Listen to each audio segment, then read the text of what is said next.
અરવલ્લીમાં શરૂ થયેલા બીજા રાઉન્ડમાં છેલ્લા 24 કલાકમાં ભારે વરસાદ નોંધાતા ધરતીપુત્રોમાં હરખની હેલી જોવા મળી રહી છે। અરવલ્લી જિલ્લામાં શરૂ થયેલા બીજા રાઉન્ડમાં છેલ્લા 24 કલાકમાં સારો એવો વરસાદ નોંધાવા પામ્યો છે। ધીમી ધારે વરસાદથી ખેડૂતોને મન કાચું સોનું વરસ્યું છે। જ્યારે વરસાદથી પોતાના પાકને જીવનદાન મળતા જિલ્લાના ખેડૂતો મલકાઈ ઉઠ્યા છે।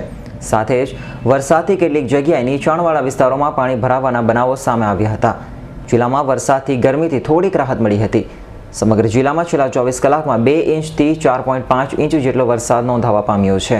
જ્યારે વરસાદના પગલે કેટલીક જગ્યાએ રોડ ઉપર મોટા મોટા ભૂવા પડ્યા છે, જેના કારણે વાહન ચાલકોની મુશ્કેલીઓમાં વધારો થવા પામ્યો છે। સાથે જ રાત્રિ દરમિયાન મોડાસાના માળીવાડ વિસ્તારમાં 3 માળના મકાનની દિવાલ પડવાથી ઘરને મોટું નુકસાન થયું છે અને ઘરમાં રહેલા 4 લોકો સમયસર નીકળી જતા 4 લોકોનો આબાદ બચાવ થયો છે। જિલ્લામાં વરસાદના આંકડા પર નજર કરીએ તો મોડાસામાં 50 મીમી, મેઘરજમાં 66 મીમી, માલપુરમાં 102 મીમી, બાયડમાં 62 મીમી, ધનસુરામાં 87 મીમી અને ભિલોડમાં 112 મીમી વરસાદ છેલ્લા 24 કલાકમાં નોંધાવા પામ્યો છે। Alpesh Rathod, S9 news, Aravalli.